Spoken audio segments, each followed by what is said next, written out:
డబ్బు సంపాదించడం కాదు, మనిషిగా నిలబడటం నిజమైన విజయం. ఇది ప్రపంచానికి ఒక గొప్ప సందేశం ఇచ్చిన వ్యక్తి కథ, రతన్ టాటా గారి కథ. రతన్ టాటా చిన్నప్పుడు జీవితంలో చాలా సవాళ్లు ఎదుర్కొన్నారు. ఆయన తల్లిదండ్రులు విడిపోయారు. ఆయనను ఆయన అమ్మమ్మ పెంచింది. ఆమె ఆయనకు ఒక ముఖ్యమైన పాఠం నేర్పింది: ఎవరినైనా గౌరవంగా చూడాలి. తరువాత ఆయన టాటా గ్రూప్లో చేరినప్పుడు చాలా మంది ఆయనను తక్కువగా అంచనా వేశారు. ఇతను సింపుల్గా ఉన్నాడు, నాయకత్వం చేయలేడు అని అనుకున్నారు.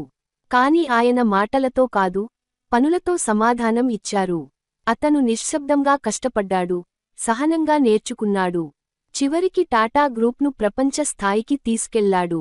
కాని ఆయన ప్రత్యేకత ఏమిటంటే, ముంబైలో తజ్ హోటల్పై దాడి జరిగినప్పుడు ఆయన భయపడకుండా బాధితులను స్వయంగా కలిశారు. ఉద్యోగుల కుటుంబాలకు అండగా నిలిచారు. అక్కడ ఆయన ఒక వ్యాపారవేత్త కాదు, ఒక మనిషిగా నిలిచారు. టాటా నానో కార్ తీసుకువచ్చినప్పుడు అది లాభం కోసం కాదు, ప్రతి మధ్యతరగతి కుటుంబానికి ఒక సురక్షిత కార్ అందించాలని ఆయన కల. రతన్ టాటా మనకు చెప్పే పాఠాలు: గొప్పవాడిగా ఉండాలంటే అరిచే అవసరం లేదు. మంచి మనసు ఉంటేనే నిజమైన విజయం వస్తుంది. వినయం ఉంటేనే మనం ఎత్తుకు చేరగలం. జీవితంలో అపజయాలు వస్తాయి, మనపై సందేహాలు వస్తాయి. కాని మన లక్ష్యం స్పష్టంగా ఉంటే, మనసు మంచిగా ఉంటే, విజయం మన వెంట వస్తుంది. అందుకే పెద్దగా కలలు కనండి, వినయంగా ఉండండి.